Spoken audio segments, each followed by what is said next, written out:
Padahal saya tidak pernah satu kali pun melihat koruptor hidupnya bahagia, nggak pernah.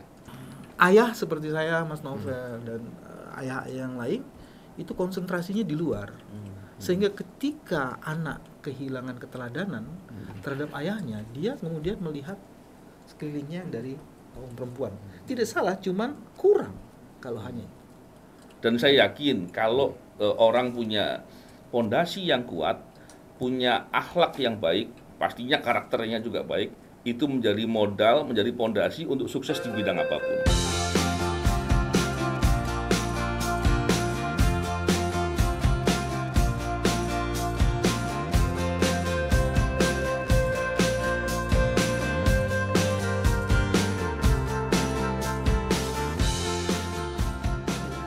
Assalamualaikum warahmatullahi wabarakatuh. Waalaikumsalam.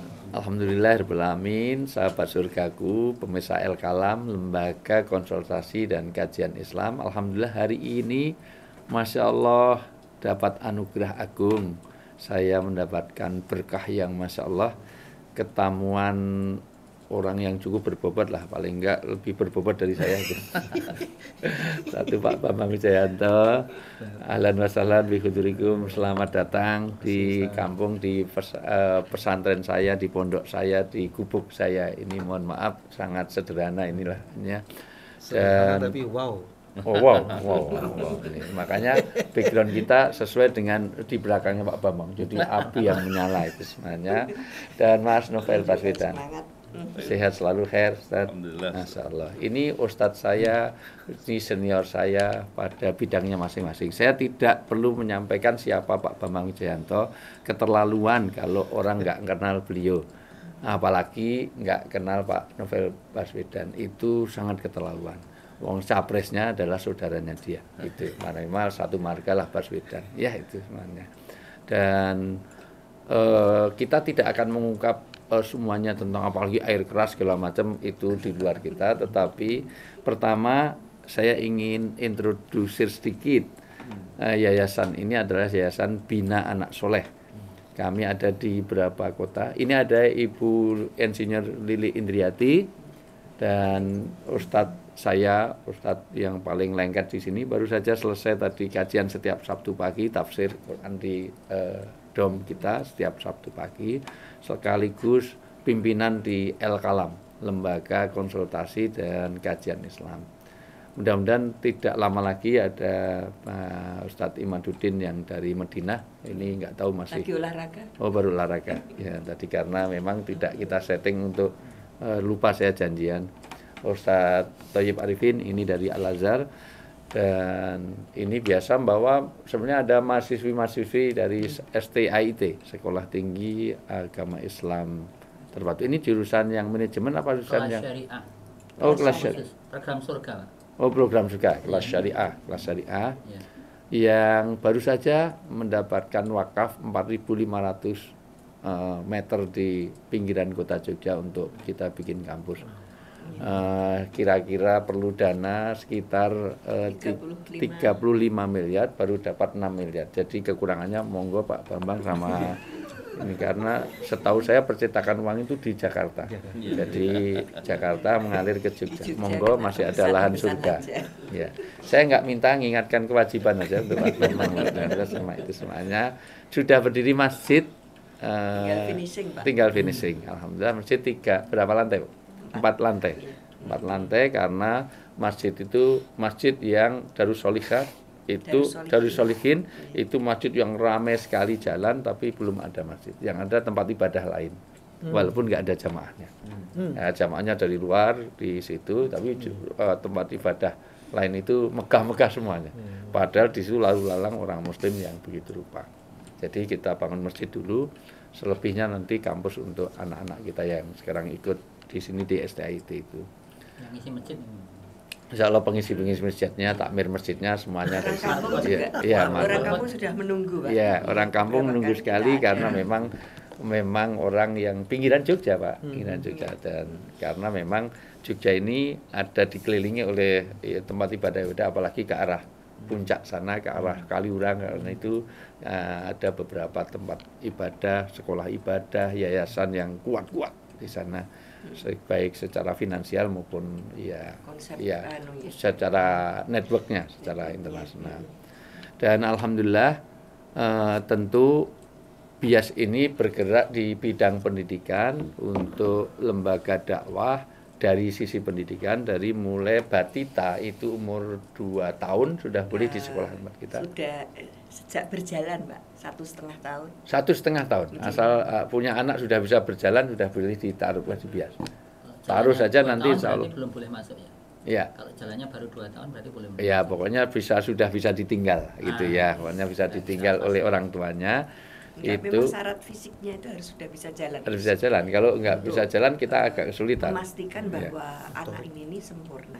Ya, gitu. ya, ini. Karena kalau nanti itu difabel kita agak kesulitan. Atau kita dulu punya BSS yang bukan senior school tapi ada BSS yang special school yang gangguan konsentrasi belum sampai idiot tapi ada sekolah khusus sampai playgroup TK, SD, SMP, SMA sampai perguruan tinggi sampai yang sekarang baru viral itu adalah senior school. Berbagai senior school adalah sekolah bagi nanti Pak Bambang mungkin jadi ketua kelas dan jadi pengajarnya untuk para pensiunan. Itu kita sebut mahasiswa, kita tidak sekolah lansia. Saya aminkan dulu, amin. Bukan pengajian. Amin, ya. Bukan pengajian, tapi sekolah. Karena berbagai ada teman saya di Bandung di Geger Kalong itu loh AA Kim yang punya DT. DT itu bisa Darut Tauhid, bisa 2 teteh, bisa 2 ini. Pokoknya ya terus terang saya sama AA Kim itu kok dia duluan maksud saya itu aneh. Iya. Nah, kayaknya Pak Bambang kok agak sensi ya kalau sudah bilang itu ya. Jangan-jangan ada cabang loh. Oh gitu. Oh gitu ya. Artinya dari sisi ini alhamdulillah kalau pesantren kok tidak terlalu efektif. Jadi kita harus sekolah karena walaupun dia profesor, walaupun sudah pensiun belum tentu tafakuhu fiddinnya itu belum tentu fakih dalam agama. Nyatanya baca tulis Qur'annya juga tidak semuanya lancar walaupun dia dulu kepala dinas. Kadang-kadang anak buahnya jauh lebih lancar. Makanya kalau pas kelas tahsin mereka harus disendirikan. Karena nggak enak kan kalau ini kepala dinas masih Iqra jilid 1 ini sementara sudah 1 juz hafal kan harus disendirikan ini semuanya. Dan begitulah dipimpin oleh teman-teman yang Ustadz Thayyib ini ada di 7 kota untuk BIAS senior school ini. Dan ini berdatangan di Karanganyar 3 lantai sudah diwakafkan untuk kita sana ada sekolah namanya bekal mati. Nah, itu suruh diserahkan kita sebetulnya. Cuman kita belum bisa di Bandung ada satu tanah dan lahan dan juga gedung disuruh ngelola kita, tapi tidak semuanya belum bisa kita terima karena Ustadz Thayyib belum bisa memproduksi ustadz-ustadz yang bisa ini yang menghandle. Ada. Insya Allah itu nanti kepala sekolah di senior school ini. Dan saya sangat mungkin nanti Pak Bambang Wijayanto membuat kelas di sana. Nanti kita menit aja untuk para pensiunan biar husnul khotimah. Karena memang namanya husnul khotimah. Ya. Kenapa kita tidak sebut dengan santri? Karena ini mahasiswa S3. Sudah sangat sepuh sekali. Jadi S4, jadi sudah para SS itu semuanya. Dan mereka asik. Karena di situ akan bertemu, akan berbagi cerita di situ. Daripada kenapa nggak di Panti Jompo? Panti Jompo, mohon maaf, tidak dapat layanan dari rongga dada dan rongga kepala. Mereka hanya ngurusi rongga perut. Hanya sandang pangan papan, klimis lambene meleduk wetenge gitu aja. Nah, tapi tidak sampai rongga kepala dan rongga dada.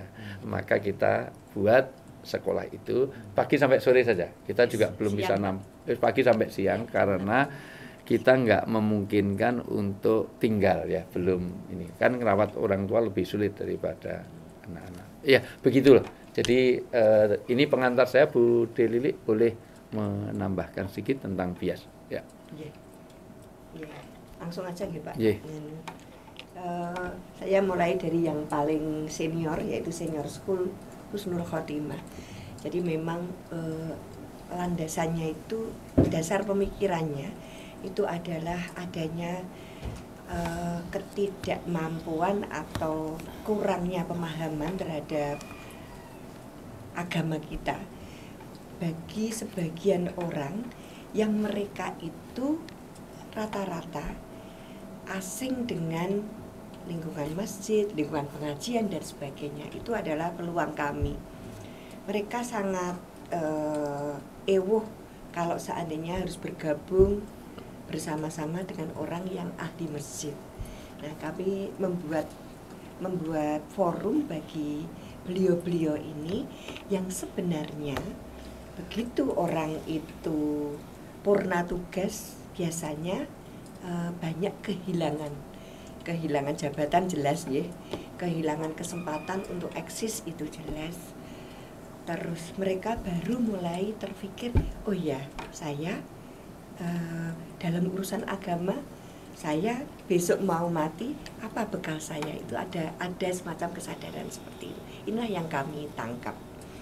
Dan di sini di senior school itu tadi Pak Ustadz Wijayanto sudah menyampaikan, ini bukan sekedar pengajian biasa, tapi ini adalah para mahasiswa yang kuliah bersama-sama secara serius dengan struktur kurikulum yang jelas, dan yang perlu dicatat para dosen yang mengajar itu memiliki legalitas yang teruji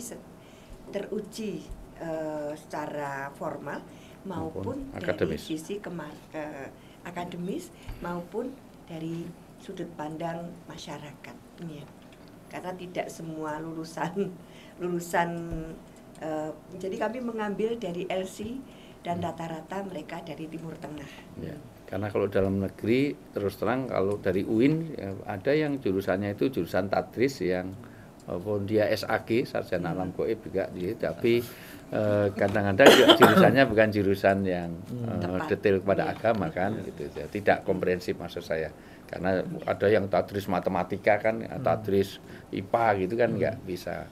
Itu salah satunya. Mereka rata-rata adalah eyangnya anak-anak yang bersekolah di sekolah bias. Ada yang di playgroup, di TK, di SD. Jadi mereka bukan orang-orang yang asing. Kenapa begitu? Karena setiap tahun bias itu, sekolah bias mulai dari playgroup sampai dengan SMA mengadakan acara bersama keluarga semacam gathering family day. Di family day itu sekitar ya siswa kita sekitar 2000, berarti kali tambah orang tua dan adik kakaknya bisa 10.000 akan setiap tahun kita berkumpul. Disitulah sosialisasi, disitulah family. Jadi semua harus, kadang-kadang kalau kita di satu tempat wisata semua hotel kita habiskan di situ. Di Kalurang itu, disitulah nanti kakek, nenek, bapak, ibu dan adik kakaknya kita ikut. Nanti kita bikin forum. Om, tante. Iya, om, tantenya diikut. Ya, itu sampai kepada kalau ada saudaranya dari jauh kadang-kadang di-invite supaya bergabung, karena nanti kita bikin forum untuk mainan anak-anak kita pisahkan, untuk para orang tua kita sekolah dengan kita ambil kadang-kadang Bu Eli Risman, siapa Nino Warisman, atau nanti suatu saat Pak Bambang Wijayanto harus bicara di forum itu. Jadi dan November, Pak, ya, Pak November ini sekaligus ya, November sekaligus bagaimana tentang ya supaya tidak korupsi, supaya itu segala macam ya. Itu Pak Novel juga harus datang di situ dengan insya Allah kita undang, tapi transportasi berangkat sendiri ya ini, karena ini pengabdian pada masyarakat ya ini ya gitu aja. Jadi ada lagi ini ya itu. Selain itu ada El Kalam. El Kalam ini kita sudah sekitar ya di Jogja sekitar 2000, sementara kalau di luar kota kita sudah berapa kota Bu di Jawa Tengah ini?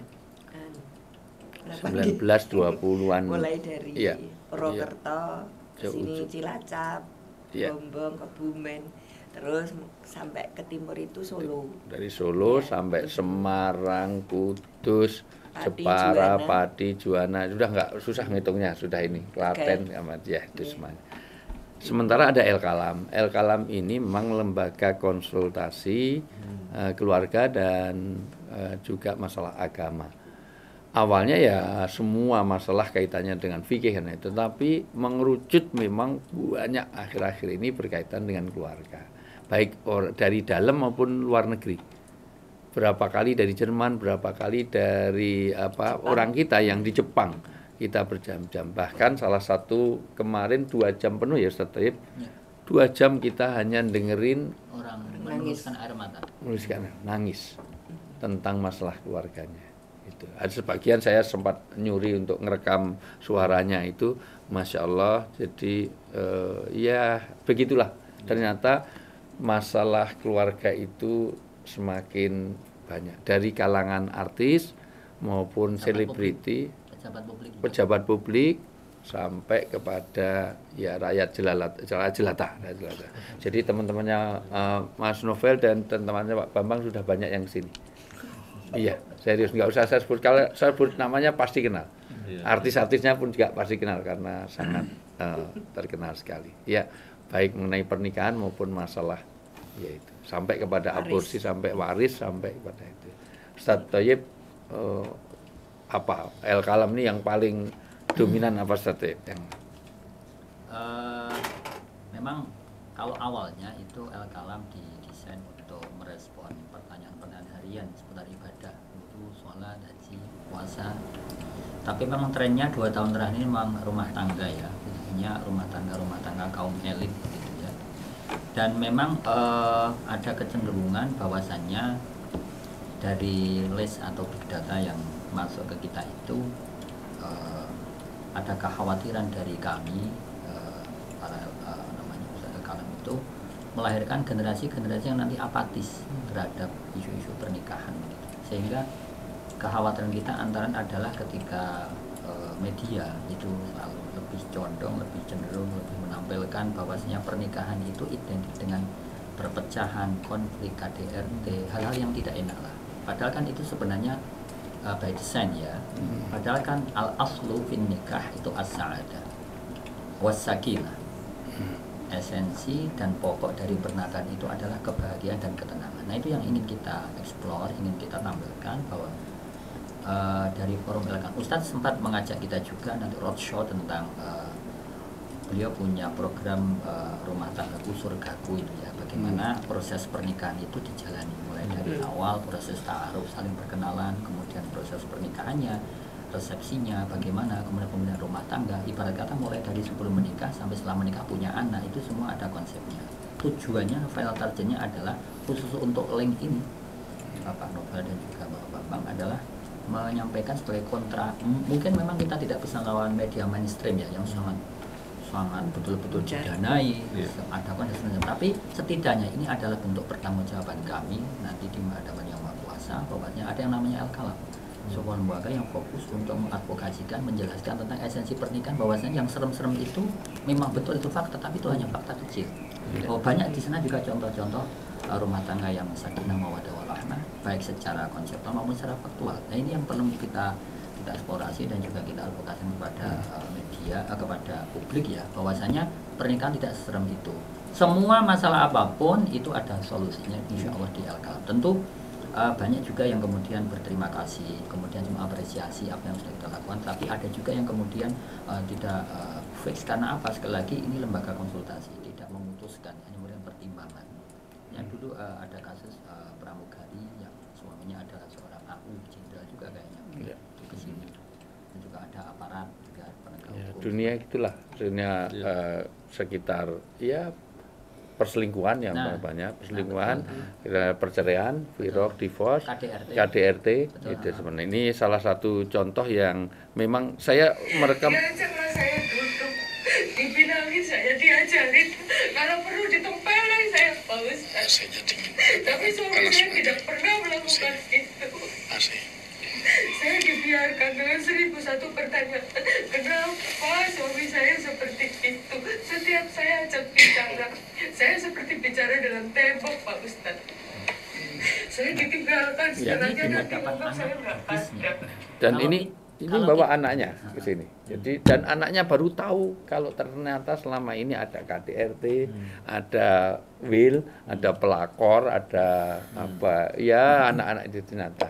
Dan ratusan juta setiap bulan itu ternyata mengalirnya kepada Will tadi. will jadi, bukan kepada keluarga ini. Nah, ini kan anaknya bisa trauma kalau kita tidak terapi, tidak kita jelaskan secara permasalahannya dan media berperan membentuk mindset semacam ini sehingga generasi-generasi orang yang child free kemudian tidak mau menikah itu mungkin 5-10 tahun. Nah, kita bayangkan kalau Indonesia ini masyarakatnya seperti ini kan sangat mengerikan. Kita berbicara tentang apa yang disebut sebagai negara muslim terbesar.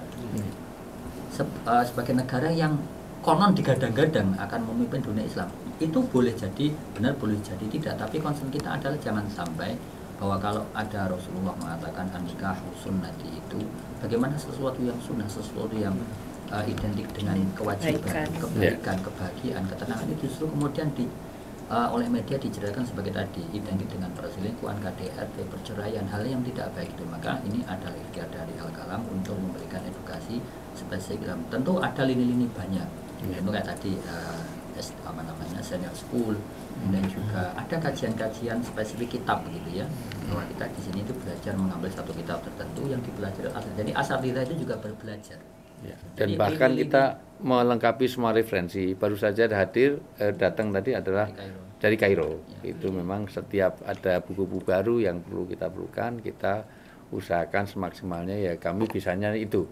Karena terus terang saya enggak punya bisa peran yang di negeri kayangan sana, yang di dekatnya Konoha sama Wakanda sana itu urusannya Pak Bambang dan itu sekilas kami ya sekitar itu sampai kepada LGBT itu LGBT yang beneran, bukan yang laki gelap bini terang itu bukan, maksud saya ada juga yang persoalan-persoalan itu.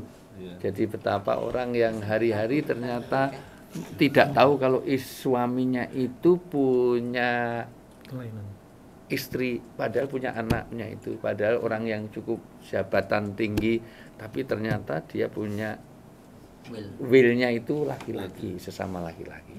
Dan ketika kita sarankan untuk bagaimana putus, nggak mau, dia mau lanjut ya harus mendua, ACDC. Padahal ini adalah seorang ya cukup ini dan seorang ya masalah ya, pelajar, ada polisi, ada tentara, ini yang masalah tadi tentara, ada juga dokter yang masya Allah yang ACDC, yang dokter itu, apalagi ada yang pejabat, bahkan pejabat atase kan tingkat sudah atase, ternyata mendua, dan itu ternyata real masalah kita hanya tahu sekira hanya ternyata LGBT itu masya Allah, LGBT itu wah ternyata punya support yang jadi gerakan mereka. Iya. Begitu pengantar kami, monggo Pak Bambang, kita juga perlu masukan dari ini yang lebih lebih ngerti, lebih ini semuanya dengan kami yang di daerah ini. Ada masukan gimana Pak Bambang atau Mas? Saya juga tuh Pak Bili. Siap. Saya mau ngaji dulu dari Mas. Kalau Pak BW karena lebih lengkap wawasannya, jadi yang terakhir biasanya. Terima kasih Ustadz Jayanto. Saya pertama kali tadi datang ke sini, saya kagum, luar biasa. Tapi satu hal yang saya melihat, Ustadz Jayanto dan Ustadz yang lain di sini dan para pengurus melakukan banyak hal terkait dengan pendidikan, bagaimana merespon permasalahan, membantu banyak pihak. Dan ini saya teringat pandangan banyak orang, bahwa para ahli ya, bahwa ketika kita bisa peduli dengan permasalahan, tentunya kepedulian itu membuat orang-orang yang punya pengetahuan mampu memotret permasalahan. Karena banyak orang yang punya pengetahuan dan dia nggak mampu memotret permasalahan. Dengan potret permasalahan, maka upaya-upaya mencari solusi itu bisa dilakukan. Dan ini luar biasa sekali. Dan di sisi lain saya melihat bahwa tadi yang diceritakan oleh Ustadz Wijayanto dan yang disampaikan lainnya, bahwa banyak orang yang kemudian menghadapi permasalahan yang sebegitu ruwet atau sudah mau memalukan, bahkan ini sudah mau bunuh diri, Pak. itu dia memutuskan antara bunuh diri atau melanjutkan. Iya. Gitu.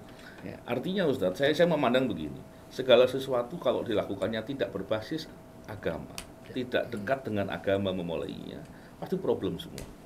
Saya juga punya banyak pengalaman yang mengetahui detail pelaku-pelaku korupsi, kehidupan pribadinya. Yang Ustadz sampaikan tadi itu banyak sekali terjadi di para pelaku kejahatan korupsi. Tapi kemudian kalau kita lihat di media-media, dibuat seolah-olah orang yang hidupnya mewah-mewahan dengan ya dugaannya korupsi lah gitu kan. Di sinetron-sinetron kalau kita lihat Ustaz, itu kan seolah-olah mereka hidupnya bahagia. Padahal saya tidak pernah satu kali pun melihat koruptor hidupnya bahagia, nggak pernah. Jadi orang yang kaya raya koruptor itu tidak bahagia ya? Tidak pernah satu kali pun saya hidup bahagia. Ini catatan Mereka- Maksudnya bahagia, tidak bahagia Oke. itu bagaimana Pak? Oke, Ya. gini Bu Lili. Kalau bicara bahagia, kadang-kala orang hanya bisa melihat dengan senang saja. Ya. Contohnya dia ketika punya uang banyak, dia bisa menunjukkan seolah-olah senang, seolah pergi berkeluarga dan lain-lain. Ternyata di balik itu ternyata istrinya punya suami lagi. Bayangkan. Dan ada surat nikahnya. Saya geledah saya temukan.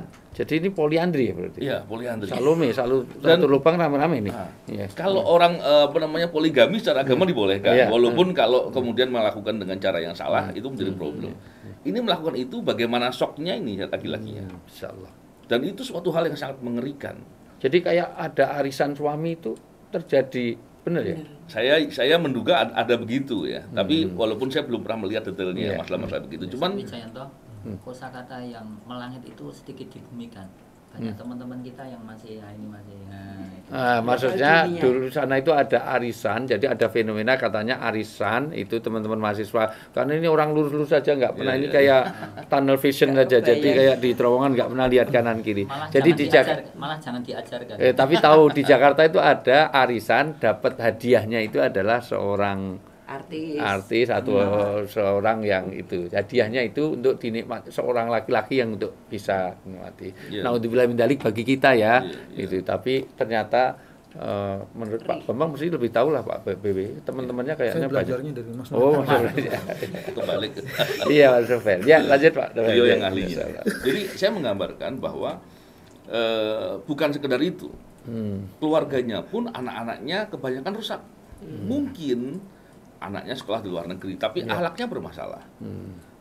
Adabnya ke orang tua bermasalah. Jadi apa yang mau diharapkan ketika punya anak seperti itu? Jadi betapa sengsaranya orang-orang yang begitu.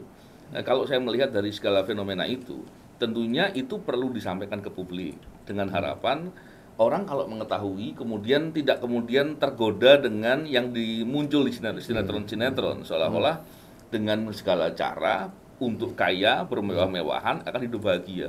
Padahal ternyata tidak. Bagaimana masalah itu menjadi suatu hal yang luar biasa.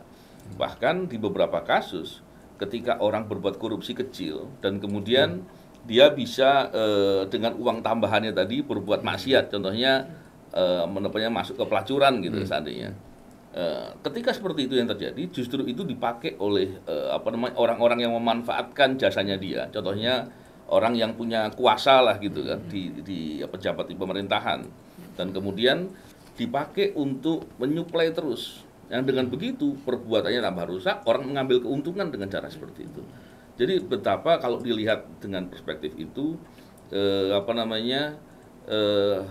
faktor agama, faktor akhlak itu sangat penting untuk bagaimana orang bisa terjaga dari perbuatan yang buruk atau perbuatan masalah.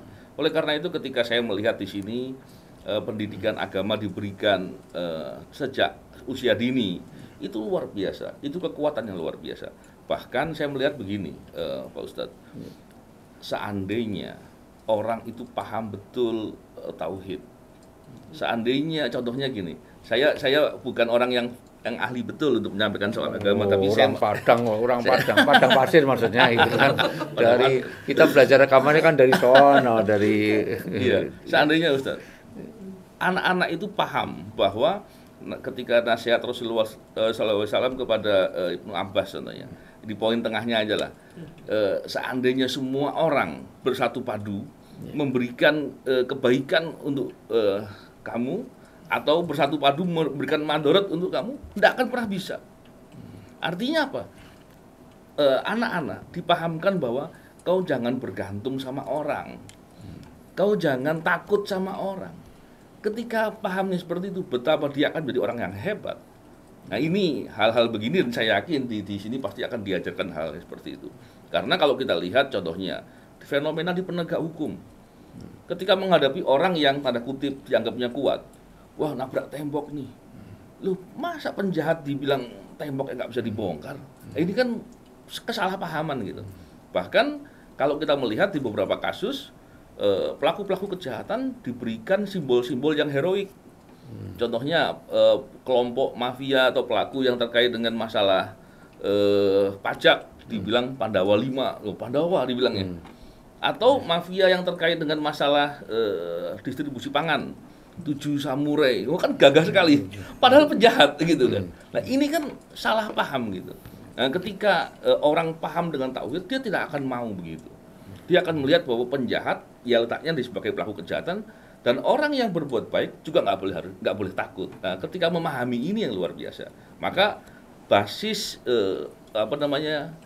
pemahaman agama ini sangat diperlukan. Dan saya yakin kalau orang punya fondasi yang kuat, punya akhlak yang baik, pastinya karakternya juga baik, itu menjadi modal, menjadi fondasi untuk sukses di bidang apapun. Mungkin gitu, Ustaz. Ya. Sebelum dilanjut, alhamdulillah ini datang lagi Ustadz kita, Bang Ustadz Imaduddin.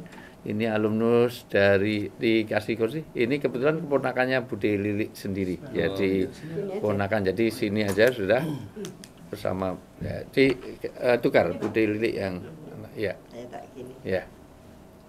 Ini Bang Imaduddin ini juga ya, kalau sini Kepala Syariah, ya. Kepala Jurusan Kelas Syariah di STAI. Ya.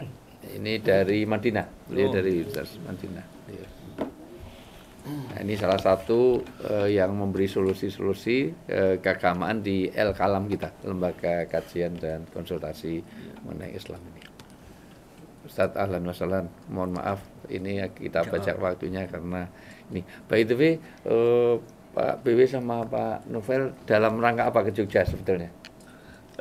Saya nanti malam ada forum di masjid untuk bicara terkait dengan integritas. Jadi saya diminta untuk hadir nanti bersama dengan Pak BW, dan sekaligus ada beberapa hal lain. Contohnya kemarin saya dengan Pak BW hadir di tempatnya Rawapening gitu ya, tentang masalah ketidakadilan yang dialami masyarakat, dan kita ingin memotret, memberikan masukan-masukan untuk upaya-upaya yang bisa dilakukan, sekaligus membawa ke ruang terang agar diketahui orang banyak, agar ketidakadilan itu segera dihentikan. Tentang integritas ya. Joko Karyan di mana, Pak? Di masjid mana?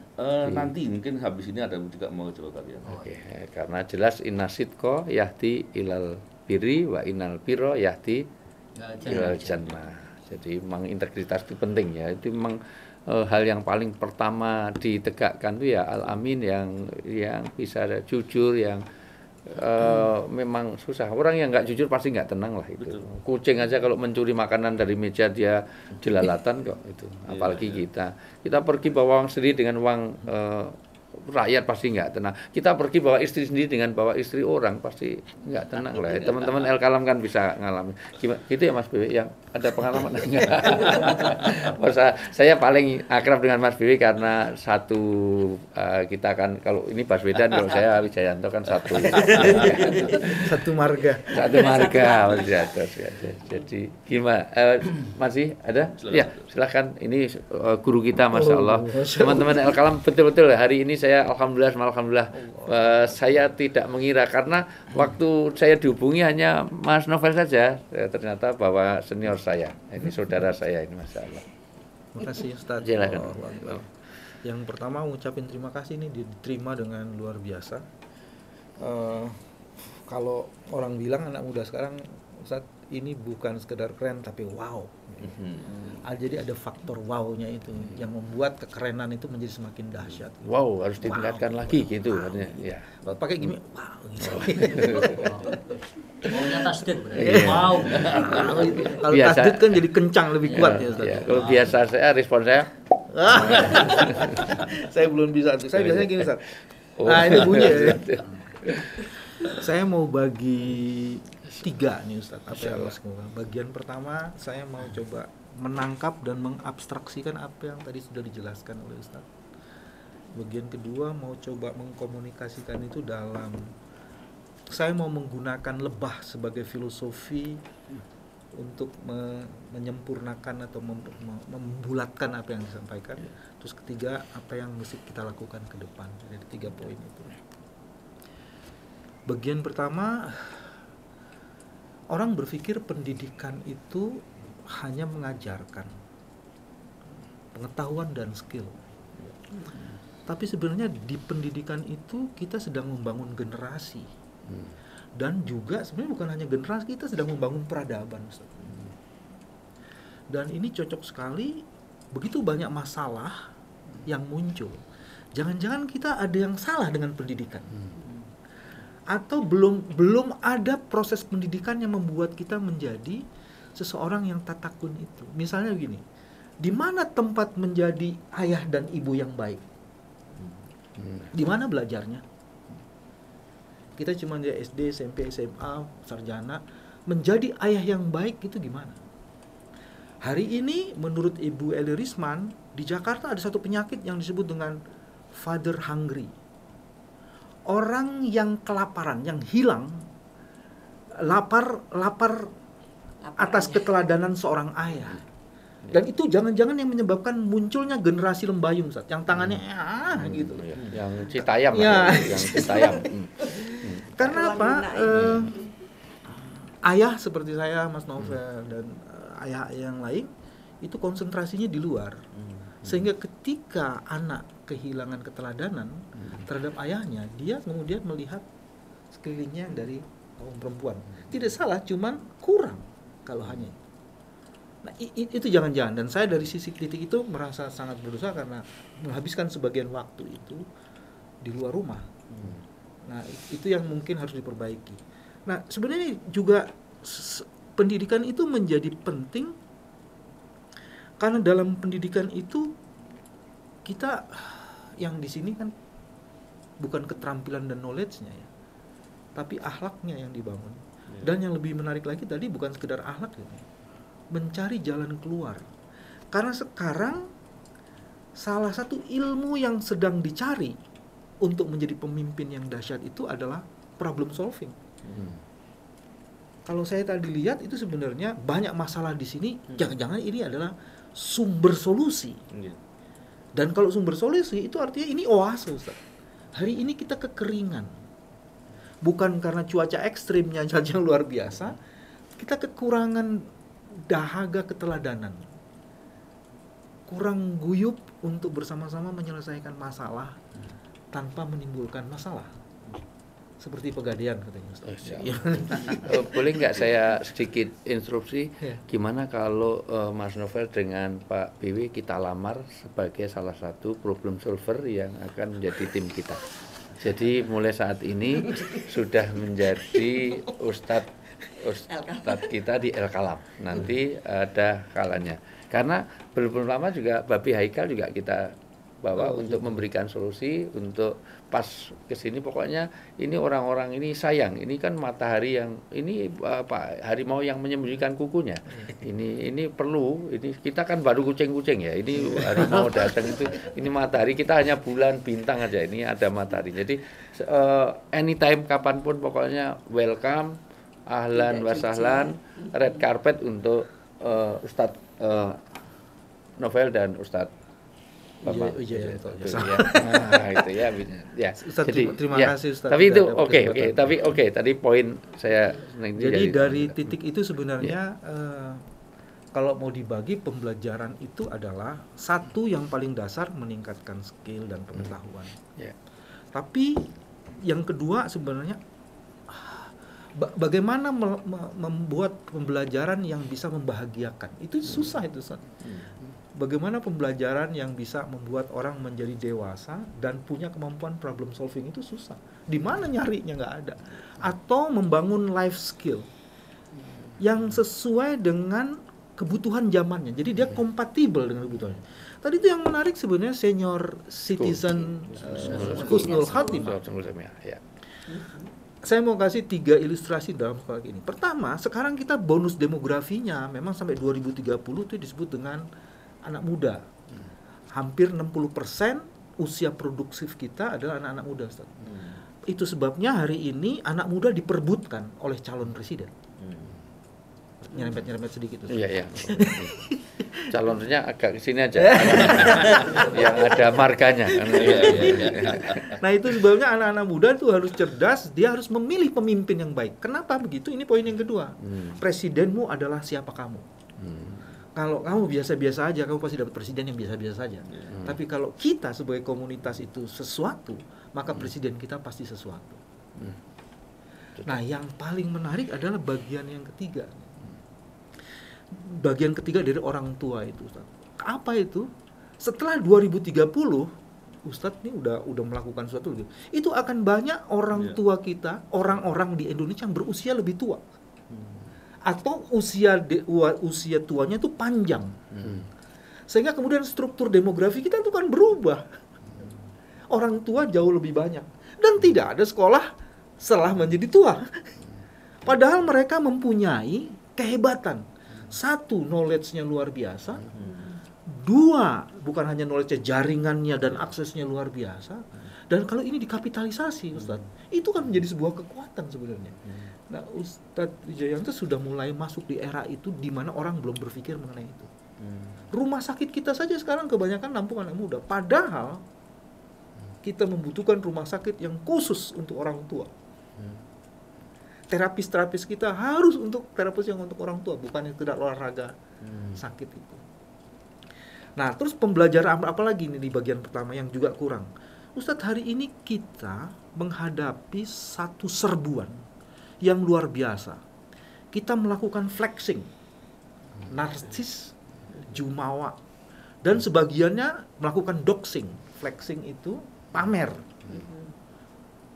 Ini menjadi alat pamer. Kalau pamernya adalah pamer pendidikan, bagus. Tapi kalau pamernya itu seolah-olah kita keren, padahal kita sedang menipu, ini menjadi alat penipuan terbaik. Seolah-olah mau pergi kemana, padahal ini dibikin, cuman mau bikin konten aja gitu. Doxing, Ustaz, doxing itu adalah orang mencuri informasi dari alat-alat seperti ini. Account banknya dicuri macam itu. Jadi antara flexing dan doxing itu nyatu sebenarnya. Makanya sekarang ada istilah baru fladox. Jadi flexing dan doxing. Dia mencuri, ambil informasi-informasi, kemudian dia membeli sesuatu, dia pamer-pamerkan. Itu yang bagian dan kita sudah pernah alami semua ya, nama kita dipakai untuk cari sumbangan, nama kita saya sampai memenjarakan, Pak. Mohon maaf. Jadi dapat sekitar 800-an juta pakai nama saya mengatasnamakan perubahan ini, akhirnya diputus di Bantul. Itu kena 5 tahun dia, 4 tahun, kena 4 tahun. Karena apa? Saya itu nggak menggali dana apa. Kita sekarang punya, akhirnya kita punya namanya Lazis MPAG Bias, itu sudah DIY baru satu ini yang secara nasional, karena memang kriterianya berat. Jadi Lazis itu harus mengumpulkan 50 miliar per tahun. Jadi kalau tidak bisa begitu, itu tidak bisa nasional. Jadi, dan ternyata saya juga jadi korban. Nah, jadi semua orang konfirmasi, saya sudah transfer apa? Katanya mau butuh ini untuk pesantren, untuk sumur ini, padahal saya enggak. Ternyata itu baru dari saya loh, belum ke Joko Karyan. Dia masuk Joko Karyan sama sahabat Akso. Jadi untuk ke saya pribadi aja 800-an juta, apalagi yang atas nama Joko Karyan satu orang. Pinter-pinternya itu doxing tadi, masa luar biasa. Ya. Hanya orang-orang hebat yang didoxing. Kalau orang-orang yang tidak hebat biasanya tidak didoxing. Hebat itu yang orang Jakarta ini. Kalau kita orang daerah-daerah itu. Lanjut. Itu bagian yang jadi saya menangkap kesan soalnya pendidikan ini menjadi luar biasa. Itu sebabnya ketika didapuk untuk ini jadi sulit untuk menolak gitu, Mas Novel. Cuman sekarang mengukur diri, apa yang pantas mesti di-sharing. Loh, banyak Pak. Kemarin kita tidak bisa memberikan solusi secara hukum tentang warisan. Nah, kalau itu mungkin karena warisan ratusan miliar, sementara kok ini enggak imbang apalagi sekali. Yang cewek sudah dapat sebelum dibagi aja sekitar 90-an miliar, sementara yang cowok hanya dapat 5 miliar. Iya. Sebelum dibagi loh ini. Iya, iya. Ini aja bagi kita ya kan kita harus melibatkan melibatkan orang hukum. Kita nggak tahu kompositif. Begitu ini juga nanti gitu. saya masukkan di poin ketiga saya, Ustaz. Oh, Jadi sekarang siap. baru poin pertama. Iya. Jadi dengan begitu sebenarnya saya ingin menutup bagian ini, pendidikan yang dilakukan di sini sebenarnya pendidikan tepat guna, karena pendidikan ini mencoba menjawab masalah, bukan tempat pendidikan yang membuat masalah. Kalau udah sarjana semua, terus pertanyaannya, sarjana itu adalah orang-orang yang insya Allah akan menjadi pengangguran masa depan.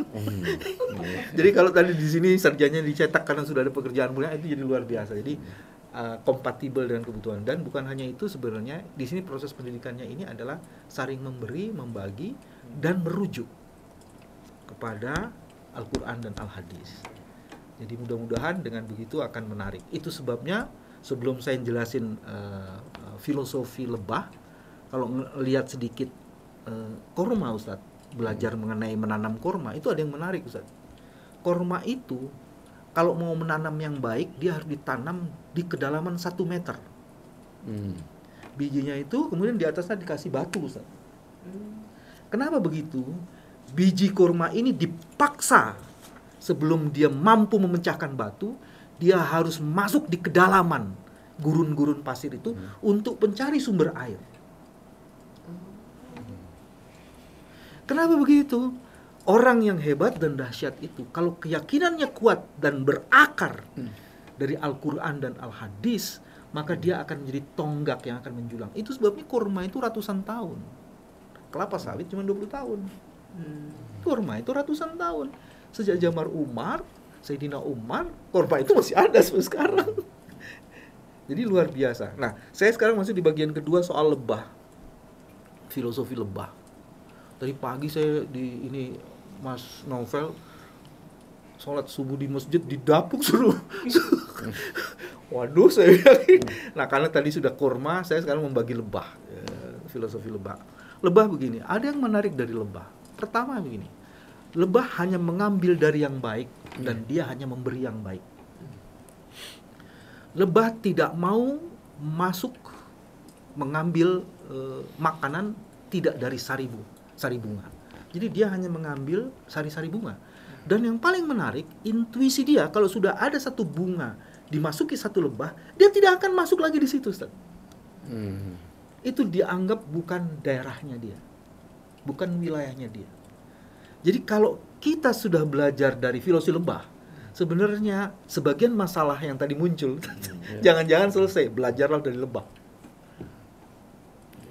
Itu bagian yang pertama dari lebah. Kedua, dari lebah, ini khusus untuk anak muda, orang tua juga boleh. Seseorang yang ingin menjadi hebat, salah satunya adalah punya kemampuan yang disebut dengan kerja keras. Lebah itu untuk menghasilkan 1 ons madu, dia mesti ribuan kali pulang pergi. Dan jauh ya? Dan jauh. Dan dia punya area itu sekitar 500 sampai 1 km. Jadi dia nggak akan masuk di wilayah zona-zona yang lain lagi. Jadi lebah itu adalah pekerja keras. Sangat keras sekali. Dan yang menarik juga dari lebah adalah dia itu punya harga diri. Dia tidak akan mengganggu kalau dia tidak diganggu. Nah, itu filosofinya di situ. Tidak ada lebah itu tiba-tiba menyengat, itu nggak ada urusan. Ngapain mesti nyengat-nyengat? Walaupun dia punya senjata, dia akan akan menyerang kalau dia diganggu. Tapi kalau tidak diganggu, dia nggak akan. Nah, itu sebenarnya filosofi yang menarik sekali. Jadi nggak pernah mengkriminalisasi lebah itu loh, lebah itu ya. Tiba-tiba kriminalisasi, politisasi, nggak ada ya. Nggak ada itu. Lebah nggak ada yang nyiram air keras ke lain, itu nggak ada ya. Dia hanya akan memberi madu, bukan air keras tapi air madu. Terus ada lagi itu tadi Ustadz yang tadi dari untuk menghasilkan 1 ons dia mengumpulkan nektar dari 250.000 bunga. Untuk membuat 1 kilogram madu dia harus melakukan 81.400 kali perjalanan Dan itu dengan setara dengan jarak penerbangan 1.056 km. Itu udah keliling dunia. Jadi dari lebah kita bisa. Kalau kemudian lebah kita tarik lagi, lebah itu adalah sebuah koloni yang membangun kerjasamanya luar biasa, Ustaz. Dia ada ratunya, ada lebah pekerjanya, ada lebah penyerangnya. Jadi lebah itu punya organisasi. Jadi division labor division itu keren sekali. Jadi dan dia tunduk sekali dengan ratunya. Lebah itu pekerja yang menundukkan diri pada pimpinannya. Pimpinan yang tidak khianat, Ustaz. Pimpinan yang khianat ya. Jadi dari sisi itu sebenarnya lebah itu adalah makhluk sosial yang koloninya luar biasa. Satu lagi sebenarnya lebah itu adalah hewan yang sangat setia. Kesetiaan itu menjadi sangat penting, Ustaz. Kalau saja kesetiaan yang menjadi dasar filosofi dalam kehidupan berkeluarga selesai. Jadi lebah nggak selingkuh, nggak ini ya? Nggak ada selingkuh. KDRT juga nggak? Nggak. Dia menyerang ketika kehormatannya diserang. Jadi teman-teman kalau belajar dari filosofi lebah, sebenarnya saya ingin mengatakan, jangan-jangan kalau kita belajar dari filosofi lebah, filosofi korma, sebagian masalah kehidupan yang hari ini hadir itu bisa kita selesaikan. Dan Allah mengatakan tidak ada yang di produknya itu, dibangunnya, di kreaturnya, di kreasinya itu yang tidak bermanfaat. Semuanya bermanfaat. Cuman kita mungkin tak pandai mengambil hikmah di balik itu. Nah, itu kira-kira filosofi lebah itu. Madu, propolisnya, sampai itu liur-liurnya, lidahnya aja semuanya. Sekarang sengatnya itu sekarang bukan hanya bekam, Ustaz. Ada terapi sengat lebah juga sekarang. Ada ya? Ada. Dan kalau ngelihat sarang lebah, itu arsitektur tuh dibangun dari situ karena dia heksagonal. Dan nggak merugikan orang lain ya? Maksud saya nggak ada dikasih sarang lebah langsung ambruk. Nggak ada. Dan arsiteknya luar biasa, nggak ada yang arsitek modern nggak bisa bikin bangunan gantung. Efisien sekali dia. Gantung. Ya mungkin anak-anak milenial, kalau kita kan anak-anak kolonial ya. Yang milenial nggak ngerti ya lebah yang gantung. Ya itu kan kalau kita nggak banyak tahu ya. Kita mengenal lebah, kalau anak-anak muda sekarang mengenal lebay. Nah sekarang saya masuk di bagian ketiga, terus apa yang kita bisa lakukan? Bagi saya tadi tawaran dari Ustadz Wijayanto itu ya Mas Novel sulit untuk ditampik. Karena hari ini adalah eranya kolaborasi. Dan ini memang sudah diberitahukan kalau dalam filosofi agama kita, susunlah saf kita. Nah, dengan menyusun saf yang baik, mudah-mudahan kita menjadi sesuatu. Terus kedua sebenarnya Ustadz, hari ini umat Islam begitu banyak, tapi kita ini kerumunan Ustadz. Kita bukan barisan, apalagi membentuk saf. Kalau ingin menjadi kekuatan, bangunlah barisan dari kekuatan saf. Itu yang mesti dilakukan. Hari ini kita kurang tuh, Bu Lili. Jadi kehadiran ke kami ke sini sebenarnya bagian dari mau mengalap barokah dari Ustadz. Dari Ustadz ini. Terus ya Allah, alhamdulillah sudah dapat lowongan pekerjaan, Pak. Saya juga mohon maaf, harusnya kan timba itu ke sumur ya. Ini kok sumur datangi timba itu ya. Saya agak walar sedikit ini, mohon maaf ini. Jadi, ada satu hal lagi yang saya tambahkan, belum lupa.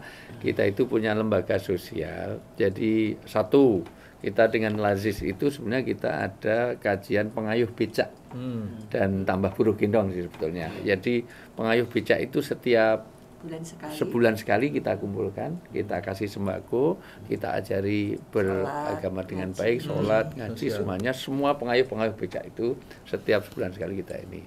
Selain itu kita juga punya santunan sosial, ada bisa binaan nama Cijayan itu, ujung kota Bantul sana itu dulu kena gempa itu ada TPA, kena gempa hancur, akhirnya TPA harus numpang dari rumah ke rumah. Kalau musim hujan ini semakin banyak peserta, semakin nggak cukup lah dari rumah ke rumah ini. Keliling jadi. Ya, keliling. Akhirnya kita harus bangunkan itu. Sekarang progresnya ada orang wakaf tanah, terus kita harus bangunkan. Progresnya gimana Bu Dek? Sekarang? Hampir sih. tinggal Hampir. buat kantor. Iya, kantor sama tinggal. keramik. Iya, keramik sama Keramik, kantor, sama ngecat, sama ngelepo. genteng, sama ngelipos, sama itu. Mudah-mudahan Jadi, paham maksud saya ini. Ya itu kan Satu ini. bulan lagi, satu Ya, bulan, ini insya kan Allah. kita sudah usaha itu, siapa tahu finansial dari ini juga ada habis ngavokat apa biasanya 2,5% bisa ngalir ke situ. Kemudian kita ada sekolah chef halal. Saya pikir itu menjadi pelopor dan satu-satunya di Indonesia, mudah-mudahan. Chef kayak itu. halal ya? Chef halal. Jadi Oh, chef. Chef. Jadi Pemasak ya. siapapun orang yang dia miskin, dia punya keterangan miskin di usia produktif di seluruh Indonesia boleh gratis tis di tempat kita. Kita ajari bagaimana 100 menu dari Western sampai Timur Tengah, Oriental sampai Nusantara. 100 menu itu sekaligus bukan hanya bisa itu. Dan alhamdulillah sebelum selesai sudah dipesan semua dari hotel, dari restoran, dari semuanya. Insya Allah dia itu. Asal dia punya keterangan miskin, teman-teman yang punya ini yang chef ke berapa kelas ke berapa? Ke-5 Pak. Ini pas Udah. kebenaran di sate. Oh ya nanti Iya, bisa. iya, nanti ini. harus ngicipi itu. Ini harus dicicipi karena salah satu usaha kita adalah kita bikin warung sate. Itu Ya. usaha agama. Jadi hasil dari sate untuk Saya mensupport. nanti ngelamar jadi testernya aja. Oh ini sebentar lagi. Habis ini jangan kemana-mana. Pastikan ke sate Kang Ipan. Belum ke Jogja kalau Aduh. belum sate ya. Saat ini gantos. Oh ganti ya. Pokoknya Namanya ganti. ganti nama. Ivan. Bukan. ya pokoknya satenya Sate bias. Jogja, sate Keladak Jogja. Sate Keladak Jogja. Jangan kemana-mana. Pokoknya belum ke Jogja kalau belum merasakan sate Keladak Jogja. Di Wirosaban. Di Wirosaban Di Wirosaban. berkah karena hasilnya untuk perputaran kita semuanya. Salah satunya adalah kita asal dia orang miskin, punya keterangan dari kelurahan, dari seluruh Indonesia. Karena yang ada dari Laki-laki, Pak. Kalimantan, laki-laki. Karena Laki-laki. perempuan kita belum bisa. Nanti kita ajari minimal bisa hafal 1 juz, kemudian kita juga berkelakuan baik, maka ini sudah angkatan ke-5. Dipastikan nanti dalam program 3 bulan sampai nanti maksimal 6 bulan dia ada magang juga di tempat dan restoran yang itu yang dia bukan sekedar masak tapi bisa memanage semuanya, bahkan bisa menjadi kasirnya, bisa menjadi tukang cucinya, bisa masaknya, bisa memanage menjadi kepala restoran dan juga chef-chef di hotel-hotel berbintang Dan bisa ngajari ngaji. dan bisa ngajari ngaji. Insya Allah. Kalau begitu peribahasa yang ada perlu yang direvisi peribahasa.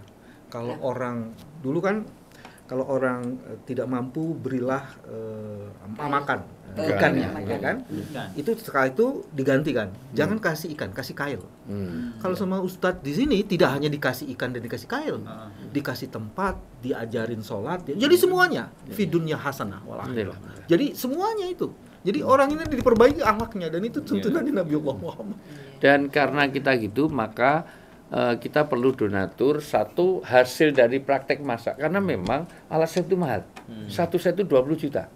Satu orang harus satu set kan nggak mungkin gantian pisau. Iya. Itu pisau, alat kodak itu 20 juta satu set. Lah kalau kita satu kelas misalnya 20 Sekarang orang satu aja kelas 30 berapa? orang kan 20 kali 30 orang kan 20 Ini juta. Pak Novel tolong nanti dihubungkan ke Kapolri dan macam-macam itu. Siap. Nah, itu dan hasil dari masaknya kita tawarkan supaya orang mau beli untuk ya kita untuk prakteknya gitu selain donatur. Maka teman-teman El Kalam semuanya salurkan dana terbaik donasi Anda di Lazis MPAG Bias. Insya Allah nanti beberapa ini nomor rekeningnya ada di bawah sini untuk yaitu Itu bukan sudah Lazisnas ya Pak? Lazis nasional sudah asa dan di daerah istimewa Yogyakarta baru satu yang disahkan oleh Kemenak dari Basnas dari bagian Basnas yang sudah mendapat legitimasi aman secara syar'i, aman secara NKRI, aman secara regulasi. Insya Allah saya tidak termasuk yang radikal enggak. Saya tidak termasuk es krim itu enggak. Saya aman secara NKRI, aman secara regulasi, aman secara syar'i. Insya Allah kita menjadi jembatan dan kurir. Jembatan Kurang satu Ustaz. ya. Dan aman secara distribusi. Nah, distribusi. Maka kita aman itu jadi kurir sekaligus jadi jembatan. Jembatan siapapun lewat mau diinjak siapa namanya jembatan. Kedua kurir tidak akan mengurangi apapun dari sana sini juga akan. Saya sendiri sudah cukup kaya, mobil saya 4 rodanya, ya itu semuanya. Jadi akan didonasikan satu untuk iya, insya Allah itu. Ya boleh pakai aja semuanya. Sudah Bahkan, saben-saben. ya istri juga sudah 3 anaknya, ya. Jangan diputus-putus dong. Diputus. Ya, begitu dari kami. Ada tambahan dari Ustadz Imaduddin, dari Bu Delili. Nggih. Satu pada urusan saya bolak-baliknya ya ke pendidikan. Iya. Nah, jadi pendidikan di BIAS itu memang pijakannya itu adalah hasil kajian Quran dan hadis. Ya. Kemudian ketika kita melakukan proses itu ada tiga yang kita jangkau, baik fisiknya anak, akalnya mereka, dan jiwa mereka. Yang jiwa di sini tentu saja dimulai dari keyakinan mereka. Kita papake itu apa ya bahasa Indonesia? Kita tempatkan. Angel ya wong Jawa asli. Disemayamkan disemayamkan. Bahwa kita pelihara keyakinan mereka itu sebagai manusia makhluk tauhid. Dan di urusan ini kami itu memang tidak main-main. Maksudnya main-main itu apa? Tidak hanya apa ya, tipis-tipis saja mengajarkan tauhid kepada anak-anak, akan tetapi untuk anak yang sudah berjalan akalnya, anak SMP, SMA, tauhid itu kita ajarkan dari bahasa aslinya. Jadi ya sebagaimana yang dipelajari oleh para ustadz itu, Arab gundul, istilah itu populernya. Arab ini bukan sebuah sindiran. Enggak, sebenarnya ini itu Mas Novel itu. Arab gundul pula ya. Lagi ngomong Mas Novel ya. Beliau sudah ternaturalisasi. Tidak bisa disebut Arab. Oh, orang Arab toh. Baswedan pendiri negara ini. Dulu negara berutang. Dulu kan PPKI kan pinjam rumahnya ke kakeknya. Iya, kakeknya Pak Novel ya. Ya, itu. Jadi fisik kita asah mereka. Kita gulawentah istilahnya ya. Robbayani sogiro itu. Kita gulawentah akal apalagi, dan di akal ini bukan hanya mengingat saja yang kita, tapi bagaimana daya analisanya, mensintesa, memberikan solusi. Kalau tadi ada problem solvingnya Pak, itu kami sangat butuh itu bahan-bahan bagaimana memberikan stimulus kepada anak-anak khususnya yang SMA untuk mereka itu berkemampuan memberikan solving terhadap problem-problem yang mereka hadapi. Memotret dulu baru memberi solusi. Dan sekarang nggak bisa memotret, nggak bisa memotret. Iya.